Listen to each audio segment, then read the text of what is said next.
I found a $3,000 jewelry receipt in my husband's coat. That's how I discovered he had been living a complete double life for 3 years with another woman. I, 32F, have been married to my husband Brock, 35M, for 8 years. We met at our mutual friends Mike and Sarah's wedding, where he was the best man and I was one of the bridesmaids. I remember that day clearly. I was helping Sarah with her dress when Brock walked in looking for Mike. He apologized for interrupting, but ended up staying to chat with us for almost an hour. He was charming, successful, and seemed like the perfect gentleman. There was something about his confident yet kind demeanor that drew me in immediately. After the wedding, we started running into each other more frequently at our friends' gatherings. Brock always made an effort to talk to me, and soon we began dating. He worked as a regional sales manager for a large pharmaceutical company, a job he had held for 5 years before we met. His career was flourishing, and he took pride in his success. We dated for 2 years before getting married in a beautiful ceremony surrounded by our loved ones. The early years of our marriage were wonderful. We bought a lovely home in a nice neighborhood, and 2 years later, we were blessed with twin daughters, Emma and Sophie. Being a pediatrician myself, I took a 3-month maternity leave to care for them. Brock was incredibly supportive during this time, helping with night feeds and diaper changes whenever he was home. His job required frequent travel to different cities in our region. He would be gone 2 to 3 days every week, sometimes longer if there were important meetings or conferences. I never questioned his work schedule because the job paid well and helped us maintain a comfortable lifestyle. Plus, whenever he was home, he was an attentive father. He never missed the girls' dance recitals, school events, or doctor appointments. He would spend weekends playing with them in our backyard, teaching them to ride their bikes, or helping them with their homework. Brock was also thoughtful in our relationship. He remembered anniversaries, planned surprise date nights, and often brought home small gifts from his business trips. The only strain in our marriage was his frequent absence, but I understood it was part of his career. I had my own busy schedule at the pediatric clinic, and between our careers and raising the twins, life was hectic but satisfying. Last month changed everything. I was cleaning our home office, something I rarely did since it was primarily Brock's workspace. While organizing his desk, I found a receipt from Cartier tucked into the pocket of his coat that was hanging on the chair. The receipt was for a diamond necklace worth $3,000, dated just 2 weeks before. I was confused because I hadn't received any jewelry from him recently, and our anniversary wasn't for another 6 months. When Brock came home that evening, I casually asked about the receipt. He seemed startled for a moment but quickly composed himself, saying it was an early birthday gift for his mother. The explanation made little sense. His mother's birthday was 6 months away, and in the 8 years I'd known her, she had never worn expensive jewelry. She was a practical woman who preferred simple accessories from local craft fairs. That night, I couldn't sleep. Something about his reaction bothered me. I kept thinking about small changes in his behavior over the past few months. He had been more protective of his phone, often taking calls in another room, and spending more time in his home office with the door locked. He claimed it was due to confidential work matters, and I had trusted him. While he was sleeping, I went to his office and opened his work laptop. I know accessing someone's private computer isn't right, but my instincts were screaming that something was wrong. His email was already logged in, and what I found made my world collapse. There were hundreds of emails between him and a woman named Kathy, going back 3 years. The emails contained intimate conversations, photos of them together, and detailed plans of their meetups.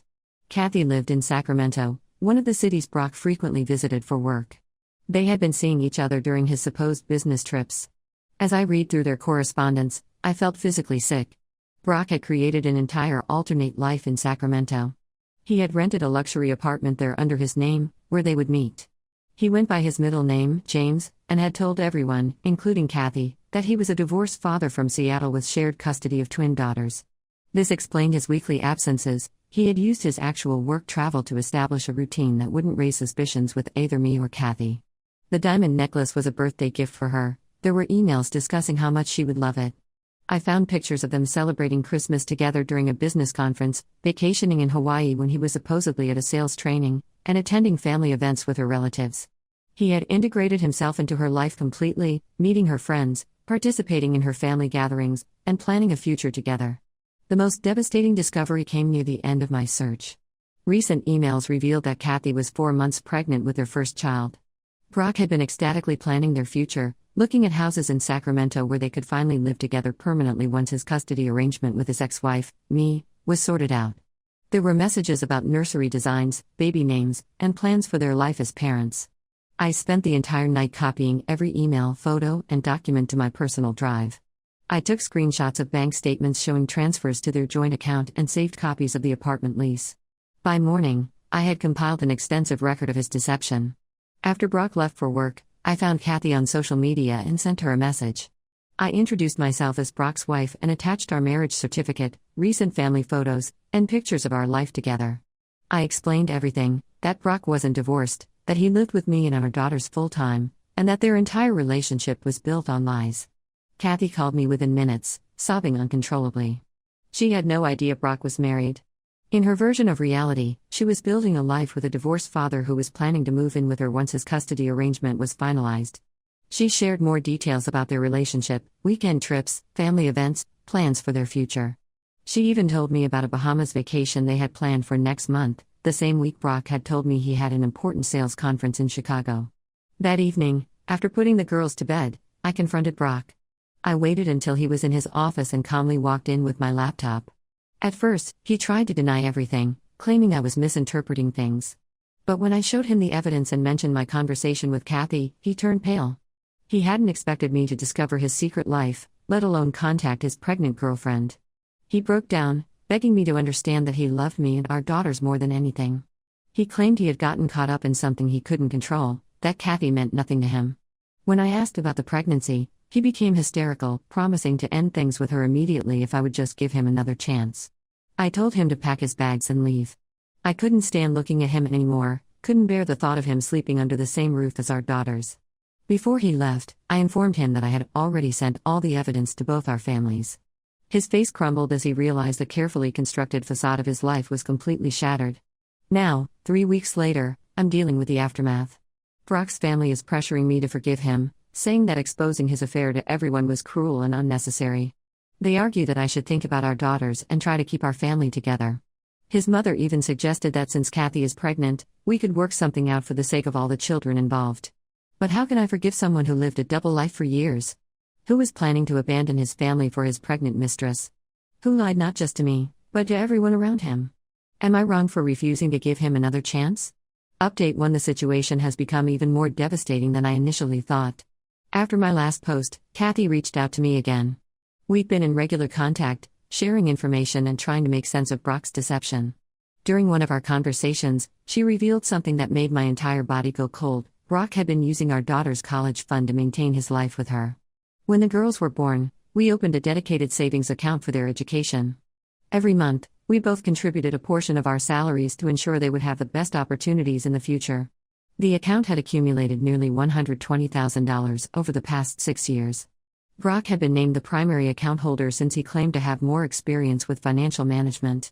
According to Kathy, Brock had withdrawn almost $50,000 from this account over the past year alone. He told me these withdrawals were for promising investment opportunities that would multiply our daughter's college fund. I trusted him completely, never questioning his financial decisions because he had always been good with money. Now I know he used that money to fund his secret life, paying rent for their luxury apartment, buying expensive gifts, and taking Kathy on lavish vacations. After learning this, I immediately went through all our accounts with a fine-tooth comb. What I discovered was horrifying. Brock had been systematically draining our savings for years. He had opened multiple credit cards in my name using forged documents, racking up thousands in debt. He had even taken out a personal loan of $30,000 using my social security number and forged signatures. I discovered that the Bahamas vacation he had planned with Kathy was booked using one of these fraudulent credit cards. The diamond necklace, their weekend getaways, even the furniture in their Sacramento apartment, all paid for with stolen money. Money that was meant for our daughter's future. I filed a police report for financial fraud and identity theft. My lawyer is working to freeze all joint accounts and recover whatever funds we can. She's also building a case for criminal charges. The evidence is overwhelming. We have bank statements, forged documents, and even emails where Brock discussed using these funds with Kathy, though she believed the money was legitimately his. Yesterday, things got even worse when Brock's mother showed up unannounced at my house. I was already having a rough day, dealing with the girls' questions about their father's absence and trying to schedule appointments with financial advisors. The last thing I needed was her self-righteous intervention. Instead of apologizing for her son's actions or offering support to her granddaughters, she launched into a tirade about how I was to blame for the situation. She claimed that my demanding career as a pediatrician had pushed Brock away. According to her, Because I worked long hours and sometimes had emergency calls, I hadn't given him the attention he deserved. She actually suggested that my neglect had forced him to seek comfort elsewhere. But the most outrageous part came when she brought up Kathy's pregnancy. She had the audacity to suggest that since I earned such a good salary, I should help Brock pay child support to Kathy. Her reasoning? If I hadn't been so focused on my career, Brock wouldn't have strayed, and therefore I was partially responsible for the situation. She even implied that my selfishness in exposing the affair might harm Kathy's pregnancy due to stress. I lost my composure completely. I showed her the bank statements proving that I had been the primary breadwinner for years while her precious son stole from his own children to fund his double life. I told her about the fraudulent loans and credit cards. I showed her evidence of how Brock had planned to abandon us for his new family in Sacramento. She left in tears, but not before warning me that I would regret destroying the family and depriving my daughters of their father. Since then, Brock's relatives have been on a smear campaign. They're spreading rumors in our social circle that I was emotionally abusive and controlling throughout our marriage. They claim I tracked Brock's movements, checked his phone regularly, and restricted his access to our money, all of which forced him to seek freedom with Kathy. They're painting his affair as a beautiful love story that I maliciously exposed out of spite and jealousy. Only my immediate family and closest friends know the full truth. They're furious about these accusations, but I've asked them not to engage with the rumors. I want to focus my energy on protecting my daughters and securing our financial future rather than fighting a social media war with Brock's enablers. The hardest part of all this is watching my daughters struggle. Emma and Sophie are only 6, too young to understand the complexity of adult relationships, but old enough to feel the pain of their father's absence. They keep asking when Daddy is coming home, why he doesn't call them anymore, and if he still loves them. Brock hasn't made any effort to see them since I kicked him out. He's too preoccupied with Kathy's pregnancy and trying to damage control his reputation. I'm trying to maintain their routine and provide stability, but some days it feels impossible. Last night, Sophie cried herself to sleep clutching a photo of Brock, and Emma has started having nightmares. The child psychologist says this is normal behavior for their age, but it breaks my heart to see them suffering because of their father's selfishness. I'm documenting everything, the lies, the financial fraud, the attempts at manipulation by his family, for the upcoming divorce proceedings. My lawyer says we have a strong case for full custody given Brock's pattern of deception and financial abuse. But right now, I'm just trying to take things one day at a time, focusing on protecting my daughters and rebuilding what Brock destroyed. Update 2: Just when I thought I had uncovered all of Brock's lies, more shocking information has come to light. Last week, I received an unexpected message from Kathy's cousin, Maria. She had been doing some research after everything happened and discovered something that made my blood run cold. Brock has done this before. Maria works as a legal assistant and has access to various public records databases. She found court documents showing that Brock was previously married in Seattle for 4 years before meeting me. His first wife, Alexandra, had filed for divorce after discovering his affairs with multiple women. The pattern was identical: business trips to different cities, secret relationships, and financial deception. The court records showed that Brock had been ordered to pay substantial restitution to Alexandra for funds he had stolen from their joint accounts. He had used the same tactics: forged documents, unauthorized loans, and hidden credit cards. Just like with our daughter's college fund, he had drained their shared savings to maintain his various relationships. Maria shared old news articles about the divorce from local Seattle papers. Alexandra had tried to warn others about Brock's behavior through social media and local community forums. However, Brock's family hired expensive lawyers who threatened legal action against anyone who shared information about the case. They managed to get most of the posts removed and effectively silenced Alexandra. This revelation explains so much. When we first met, Brock told me he had moved to our city from Seattle for a career opportunity. He never mentioned living there with a wife. His family, who had always portrayed him as the perfect son who had never been in a serious relationship before me, must have known about his first marriage. They helped him hide it and watched silently as he married me under false pretenses. I shared all this information with my lawyer, who says it significantly strengthens our case. The evidence of Brock's pattern of behavior will help with both the divorce proceedings and the criminal charges for financial fraud. We've also discovered more unauthorized transactions. He had been selling my jewelry and expensive gifts from my parents, claiming they were lost or stolen. Through Maria, I was able to contact Alexandra. She was hesitant to talk at first, afraid of potential legal repercussions from Brock's family. But after hearing my story, she opened up about her experience. The similarities are haunting. Brock had used the same lies, the same manipulation tactics, even the same excuses when caught. Alexandra had also dealt with his family blaming her, spreading rumors about her being controlling and unstable. Meanwhile, Kathy has decided to move back to her hometown in Oregon. Her parents own a small business there and have offered to help her raise the baby. She's filing for sole custody and wants nothing to do with Brock anymore. The stress of discovering his true nature has taken a toll on her health, and her doctor advised her to avoid any unnecessary contact with him. Kathy has been incredibly helpful, continuing to provide evidence and documentation to my lawyer. She found old emails where Brock discussed selling some of my jewelry, proving he had knowingly stolen and sold my possessions. She also had recordings of phone calls where he promised to leave his controlling ex-wife, me, and move to Sacramento, showing his intent to abandon our family. The most significant development came when Brock's family finally stopped defending him. After I confronted his mother with proof of his first marriage and the court records showing his history of fraud, she broke down. She admitted that the family had known about Alexandra but convinced themselves that Brock had changed. They helped him hide his past because they believed he deserved a fresh start. His mother tried to apologize, claiming they never thought he would repeat the same patterns with me. But I couldn't accept her apology. They watched me fall in love with him, marry him, and have children with him, all while knowing his history of deception and fraud. They kept quiet as he stole from me and planned to abandon our daughters, just as they had stayed silent when he did the same to Alexandra. The police investigation into the financial fraud is progressing. They found evidence that Brock has been selling stolen items through various online marketplaces. He's also been investigated for potential insurance fraud related to some of my lost jewelry. His professional life is falling apart too. His company suspended him after learning about the criminal investigation. Through all of this, my daughters remain my primary concern. They still ask about their father, but less frequently now. I've started taking them to a child psychologist who specializes in parental abandonment. It's expensive, but watching them slowly heal is worth every penny. Update 3: The divorce is nearly finalized, and the judge's ruling exceeded our expectations. After reviewing the evidence of Brock's pattern of deception, financial fraud, and abandonment, the judge awarded me full custody of our daughters. Brock's visitation rights are limited to supervised visits twice a month, contingent on him completing a psychiatric evaluation and financial responsibility course. Given his current behavior, I doubt he'll fulfill either requirement. The financial settlement was substantial.